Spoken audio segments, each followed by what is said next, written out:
What's going on, Herd? Welcome back to the channel. Thanks for tuning in to another video. Today we're actually going to be returning back to the Does It Rally series. This is a series we recorded, like, I think, 5 episodes, I think. I think the last one was the Scum Bug, the old, the Baja Bug. We tested the original Retinue, the Sultan, the Base Sultan, which is what we have behind us here. What I'm saying is we need to return back to it. We were reviewing all these vehicles on the EMRA status, and the EMRA was pretty much like an in-depth motorsports association where we're going to have pretty much what we're doing now, but no one really wanted to step up to the plate and help me out with it, so it just was, you can't have anything intricate like that if people don't want to help with it, you know, day in and day out. But we still have these tracks. We still have the ability to hold events. We're just going to have to hold one-night events instead of, you know, week-to-week events and stuff like that. It's time that we return back to the series because, yes, we are going to be holding a rally racing event coming up very soon. It'll be 4 or 5 tracks. There'll be points for each position you finish in on each track. We'll do it all in one night, probably take about 2 hours. There will be many differences in the lineup, many differences in the rules, mainly getting rid of most of the rules and just starting fresh. The big thing is, I told you guys we would be revisiting this series and starting it back up when we got the Mark II Retinue. We did a Does It Drift on that vehicle. It's performed okay, below average, decent average. It's not a vehicle you're going to put someone in and they're going to learn how to drift in very easily. But it made me realize right away when I was looking at the build, it's another rally car, just like the Retinue. And we need to get back to that. But there's one vehicle that we should have recorded. I believe I did record this, and I must have deleted the footage thinking it was junk footage or something. But this was quite some time ago, too. It should have been, this is like a year ago it should have been released. The Kuruma. Yes, this is the Sultan. I know I'm not getting into a Kuruma, but we're going to start this series back off with the Karin Kuruma. Myriad Oil Field is the track we're going to be visiting. Yes, this is one of the tracks that will be one of the 4 or 5 that'll be in the first event. So the Karin Kuruma, this is going to be a high performer. I'm going to tell you guys that. And some of you are saying, well, this is a tippy vehicle. It's one of the tippiest. Not really denying that, okay? But it's about the build. Just like in drifting, it's really about the build. Not every vehicle is the same either. That's something I'm really learning. Well, I've kind of always known that. It's been about the build with the drifting, but there's slight variances. Just because you would put a lowered down suspension all the way on one vehicle on a drift car doesn't mean that the next chassis you're going to do the same thing. It's not going to handle the same. And, you know, that's something that I've always just built one way and set a standard on how it performs. And that's what's good about the Does It Drift series is it's set to one standard, all right? We're not giving anything one benefit of the doubt over another. It's how you set it up. Can something maybe drift slightly better? Yeah, maybe if you do it, one way over another, but that is leading us into this series. It's the same way. This way is going to be slightly different. Back in the EMRA series, when that was a thing, we would withhold some vehicles from turbos. There was just a lot of rules, and we had to kind of retract on a lot of that stuff because the contact racing alone is probably one of the biggest things that we're retracting back. We're going to have to do non-contact racing, at least in the beginning, simply because you're either going to run into one of two things: dirty racing, or if you have a lot of rules put into place, cheaters or people that don't feel like they did something. Or even one other thing, it's not desyncing, but where it's just lagging and you hit someone on their screen but you didn't hit them on your screen, and that whole vice versa thing. And it does happen. I know it happens. However, if you just do non-contact, everybody gets a fair run. Getting some messages. Apparently I'm on a little too early. I gotta make this video a little quicker than normal. I only have about 15 minutes before I gotta get ready for work here. But let's get right into this thing. Testing it out, I had to test the Sultan a little bit earlier, that's where you've seen that Sultan. On this track, I brought it to this track, I brought it to a couple other tracks. Dang. I had to do that, and I had to go watch the original footage and see where I kind of voted that in, and then I tested another vehicle last night with the Retinue, the classic Retinue. Kind of looked at the Does It Rally episode on that as well. Watched the Does It Rally episode on that too. Kind of got a bearing of where I was and what I'm looking at now. Long story short, we got a good bearing of where the series was, and we're kind of feeling it all back out now. We're still going to be judging them on the same 3 aspects. The first one is the handling line, the controllability of the vehicle, the steering, how everything coincides, off-road, on-road, both of them, just all in all. How is it as a rally car? Secondary, speed, not drag speed, not straight line speed. I'm talking on-road, off-road, all around. How is the speed? How can you maintain the speed? Can you hold a lot of speed going over bumps? Does it hold a lot of speed off-road in the dirt, or does it get slowed down a lot? All that stuff.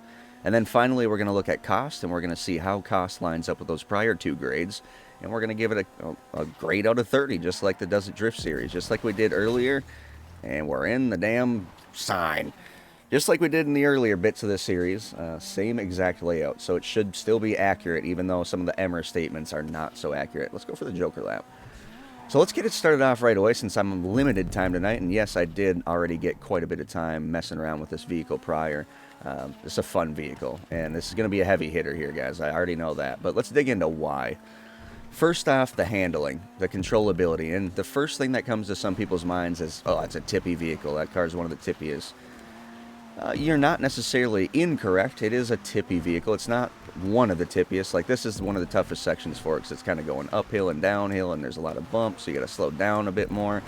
But you notice it wasn't too tippy there. If you run into one thing a little bit wrong, yes, you're going to tip. Saved it. If you just lower the suspension all the way down on this vehicle, it seems to help quite a bit with the tippiness. I think the spoiler kind of solves quite a bit of the skidding out as well. Every single vehicle skids out off-road. That's the big thing you have to keep in mind. When it comes to handling, is this a 10 out of 10? No, it's not quite a 10 out of 10. It does have that tippy factor. It has that skid out factor a little bit more than some other vehicles too, just based on the body momentum. It must be a little bit heavier of a car. I don't think weight is necessarily a thing in GTA 5. You can correct me if I'm wrong. I really don't know that. But it seems like it just, you feel some cumbersome. Like if you add armor to a vehicle, it feels like it's more cumbersome. It feels like it handles a bit different. That's why we don't do it in the drift community for the most part. Maybe if you put some armor on one of these vehicles, it might slow it down a little bit more in the rallying, but maybe it makes it more handling, or a bit more sticky. I don't know. Can't tell you. Couldn't tell you. Don't really know that. So that's why we're just kind of keeping everything to a basis, only switching up a few things here and there. And we're just kind of going from there. So when it comes to handling, I don't believe it's an A. I don't believe it's an A minus. It's a B, maybe a low B. So I would feel pretty good with giving it an 8 or an 8.5 on the handling. I think it's a good handling vehicle. Let's give it, yeah, let's give it an 8.5. I feel pretty good with a B, just a solid B on the driving. Handling, keeping in mind everything about it. The steering, the controllability, just the handling. In general, jeez, we really hit that with some speed that time. Which is going to bring, yeah, so we'll give it an 8.5. I feel pretty good about the 8.5. Some people are going to not feel so good about that. Maybe we'd go closer to 7.5 or 8. But I feel like once you get the hang of this car, with any vehicle, you figure those quirks out with this vehicle, and we're in the fence. And I think this is a good, heavy contender. That brings us into speed. And right where we're at right now, this is where this vehicle shines over pretty much all of the other vehicles. I think maybe all of the other vehicles. The Flash GT, I haven't gotten to drive it all yet. I did win it on the wheel, but I have not gotten to really drive it yet. That may perform similar or even better, but this vehicle is probably the best I've seen off-road. The game really does not slow it down much, guys. It's very similar to like it is driving on asphalt. Now, that kind of gets a little bit dangerous for the vehicle, because if you hit a little bit of a bump on one side of the vehicle or another, that's where it starts getting tippy, and the vehicle does get a little tippy at some points in time. I don't feel like it's that much more tippy than any other vehicle, though, when you get into some of those crazy bumps. Some vehicles, yes, they are very planted, but that's very few and far between, I have to say. So the off-road speed, I would give the off-road alone a 10 out of 10. I think this is the heaviest hitter. If not, it's one of the top 3 heaviest hitters off-road when it comes to the sports rally class. One big thing I will say is when you let off the trigger, the steering gets much more touchy. And when you get on the trigger and you start accelerating, the steering is much more straightened and aligned. Just a lot less touchy. Joker lap again. Whoa. Whoa. Clipped that wrong. Came in there way too hot. So, I mean, it's still a pretty quick vehicle on road. I know there's a bit more vehicles that'll be quicker on the on-road, on the asphalt and the cement, than there will be on the off-road. You might find some vehicles like the Jester Classic or something that's much quicker on the asphalt, but that's not really a vehicle I keep in mind when I think of sports rally cars. So, again, on this one, I feel pretty good about giving it a pretty high grade. As I said, alone on the off-road, it would be a 10 out of 10 for me, but you got to keep in mind, I would give it probably like an 8 out of 10 on the on-road, on the asphalt. So let's just give it a 9 out of 10 for general overall speed. Again, this is not straight line speed. If you want to line up a drag car and do a wheelie next to it, maybe it's a 4 or 5 out of 10 on speed. But that's not what we're talking about. It's Does It Rally. So you got to keep that in mind. That's how we're grading these things. It's not even does it drift. If we were grading these things on a handling line of drifting, this thing would get a terrible grade. It wouldn't even grade. It doesn't drift. It does some hand slides, you know, it does some of that stuff, but it's not going to drift around with the techniques that we use. So 8.5, 9, that'll bring us into cost. And cost, there really isn't much to hit it on either. It's a $95,000 car. It does have full price upgrades, so your turbo, transmission, and engine tune are full price. You're putting a $10,000 spoiler on there, but there really isn't a ton for upgrades, even if you want to put a ton of money into the car. So most of your money, if you want to stack it into be an expensive Kuruma, you're putting it into like chrome wheels and fancy paint. And that's the extent of it. There isn't much for upgrades on this thing. I have nothing much more cosmetic other than the spoiler than the front lip, the front carbon lip. That's it. Didn't even put a roll cage in this car. I'm going to grab a fresh one here because this one's beat to hell. So cost, yeah, I mean, when it's all said and done, you're in the $200,000 range. If you wanted to get it up to $300,000 or a little bit more, you probably can do it. Maybe you can get it up to $400,000. I don't know, but to compete in this rally, to have this vehicle that I have in front of me, you only have to spend 95 plus the performance upgrade. So let's say, okay, so you're going to be a little bit over 200 grand. Let's say about 250 grand is probably about where you're at. We did a pretty minimal paint job. Everything was pretty conservative. $5,000 wheels, really conservative with this vehicle.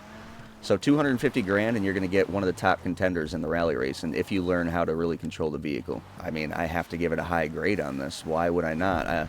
I want to give it a 10 out of 10 here just off the bat. That's where my brain is going, but I hesitate to do that so early in the thing. But you're thinking of some of these other vehicles that'll come in that are going to perform very, very great, but their cost is $1 million, and this is 1/4 of that. You could have 4 different builds. Of course, you wouldn't do that, but you could have 4 of these Kuruma builds instead of one rally car. I don't know. It's why I want to lead to it. I would give it at least a 9.5. Man, 8.5, a 9. Do we give it a 9.5 or do we give it a 10 on cost? With a properly skilled driver, I feel like because this is going to be such a contender with them, this deserves a 10 out of 10. I want to get into that Flash GT, but again, that Flash it's a $1 million car. It's like a $2 million car, is it not?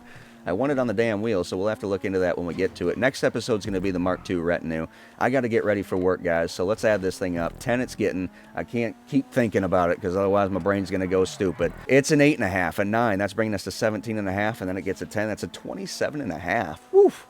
That's pretty heavy hitting, guys. That's pretty heavy hitting. Did you guys think the Kuruma was going to be that heavy? Now, if you guys are saying, well, you didn't record a time or anything like that, I'm not really into doing that in this style of a thing. I'm not into sitting here for 20 laps and getting a perfect lap for each car. That's not...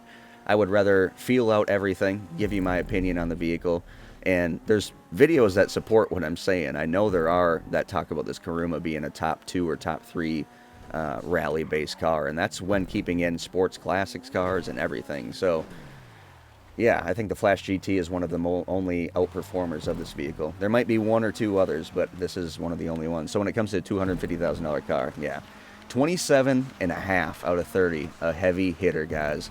Keep your eye open for the Desert Rally Series. The Retinue Mark II will be the next vehicle up on the block. We'll be checking that out. And after that, what was the next one I was going to check? Oh, yeah, the Flash. We'll check out the old Flash. We'll get that thing in the series. Rally event information will be coming up soon, so definitely keep your eyes open for that. Definitely appreciate every single one of you tuning in, liking, comment, and subscribe, and sharing the videos. If you're sharing the videos, as always, I hope you all stay happy. Please stay positive out there, and we will definitely speak to you next time.